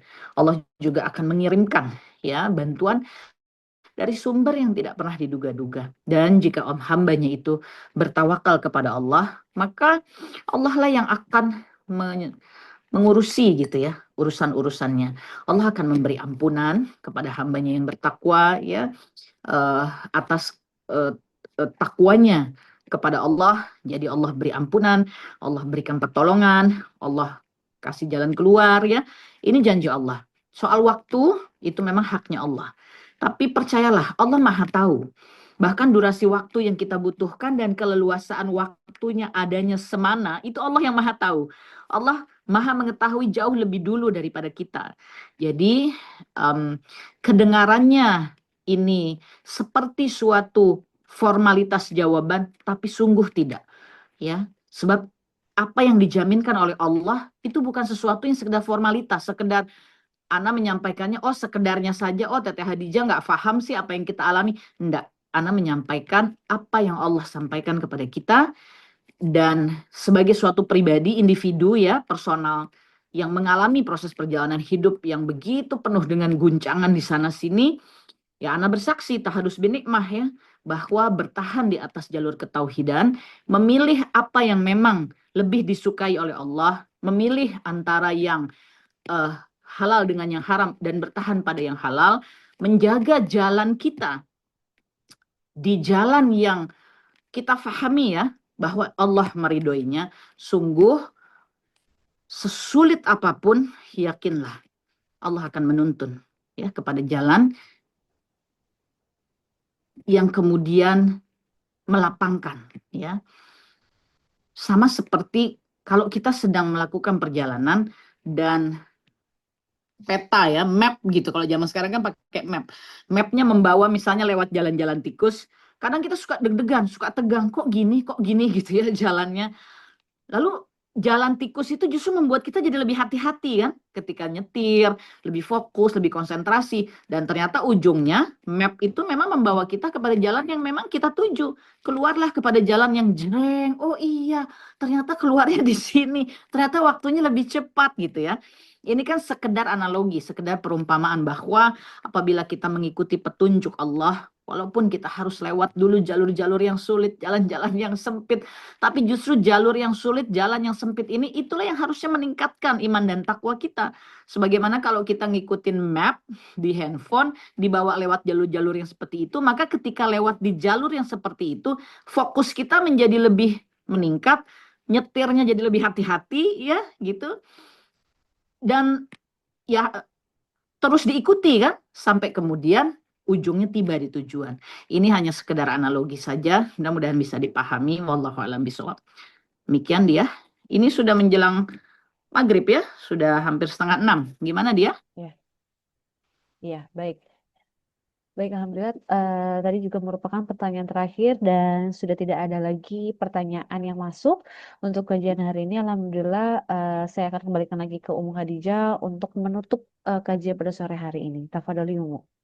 Ya, jazakillah khairan kepada dia, jazakunallah khairan kepada tim Hadijati Foundation dan seluruh akhwat bergerak Indonesia. Ana berharap sekali lagi kita menyatukan kebersamaan, mudah-mudahan di bulan-bulan yang akan datang kita berikhtiar untuk lebih menyebarkan lagi ya, kajian online rutin dari akhwat bergerak Indonesia, sehingga kemanfaatan yang kita tebarkan juga lebih bisa dirasakan ya.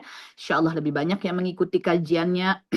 Insya Allah mudah-mudahan para jamaah-jamaah dari akhwat bergerak Indonesia juga bisa diajak ya untuk aktif juga di kajian online-nya, sehingga insya Allah online dan offline akhwat bergerak Indonesia berkomitmen untuk bisa tetap hadir mewarnai aktivitas syiar Islam ya bagi umat di negeri yang kita cintai, yakni Indonesia. Dan tentu dia sebelum ditutup, Ana juga ingin mengajak kepada jamaah-jamaah ya melalui akhwat bergerak Indonesia ataupun secara langsung kepada Hadijati Foundation ya untuk bisa mempersiapkan diri berkurban. Dan insya Allah Hadijati Foundation telah bersiap untuk menyalurkan kurban-kurban dari jamaah seluruhnya. Mungkin sekali lagi bisa ditampilkan ya flyernya, yang mana pada tahun ini insya Allah kita akan menyalurkan kurban di Indonesia ya, di Desa Mu'alaf binaan Hadijati Foundation, dan insya Allah di lokasi terdampak bencana ya. Masih ada saudara-saudara kita di Sumatera, khususnya di wilayah Aceh ya, yang membutuhkan perhatian kita seluruhnya, dan tentu di Palestina ya, wabil khusus tentu di dalam jalur Gaza kita pun menyiapkan untuk di tepi barat Palestina. Dan selanjutnya silahkan kurban di Lebanon. Kita tahu bahwa subhanallah dalam Lebanon dalam keadaan yang juga penuh dengan kesulitan, bombardir dari Israel yang tidak ada hentinya ya. Maka kemarin pun Ramadan kita mendistribusikan iftar ya kepada saudara-saudara kita yang mengungsi, yang desanya dihancurkan ya. Subhanallah, kita pun akan melaksanakan kurban ya untuk pengungsi di Lebanon. Dan kemudian saudara-saudara kita di Yaman yang sudah hampir 10 tahun ini juga hidup dalam krisis kemanusiaan ya, yang luar biasa sulitnya. Dan kemudian untuk saudara-saudara kita di Suriah, insya Allah ya, saudara-saudara kita di Afrika ya, kita menyiapkan untuk saudara-saudara kita di Malawi dan juga di Sudan, insya Allah ya.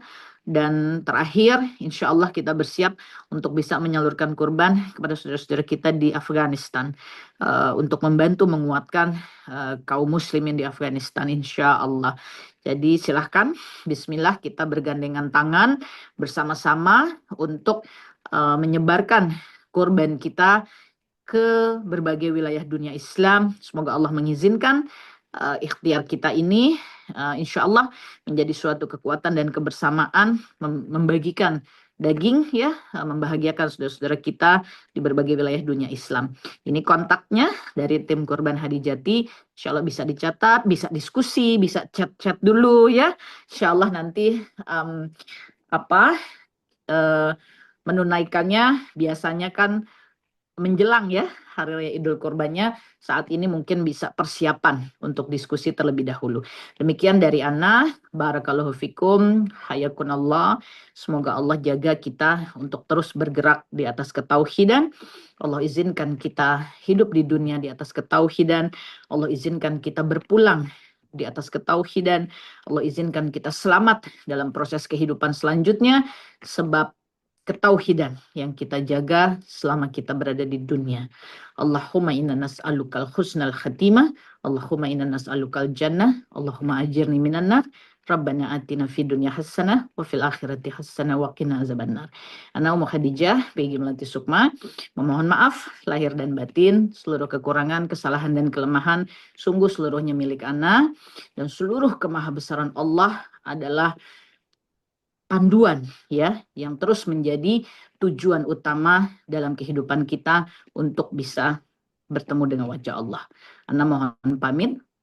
Subhanakallahumma wa bihamdika asyhadu alla ilaha illa anta astaghfiruka wa atubu ilaik.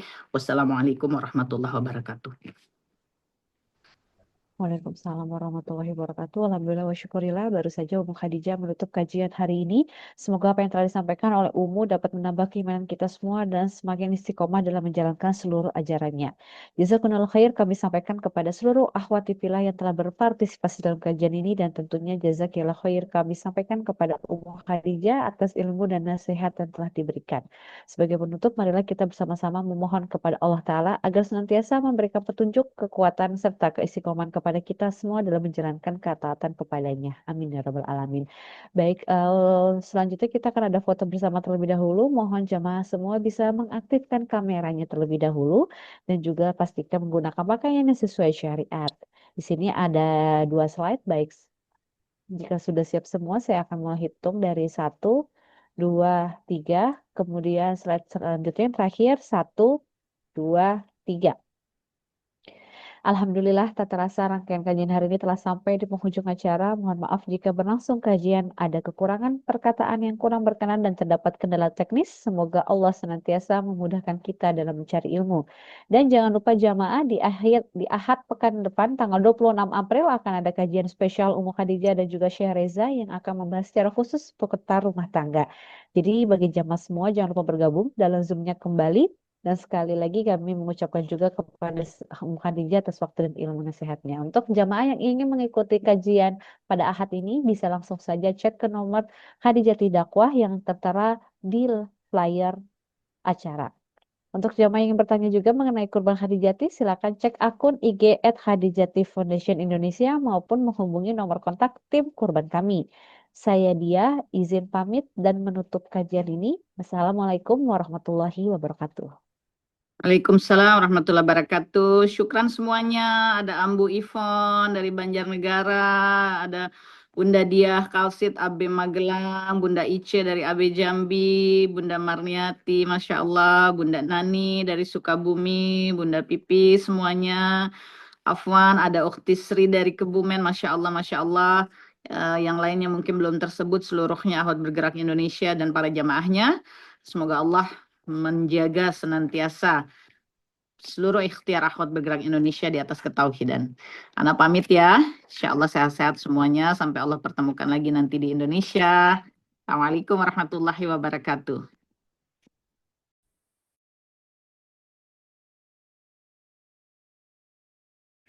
Sadaqallahul azim.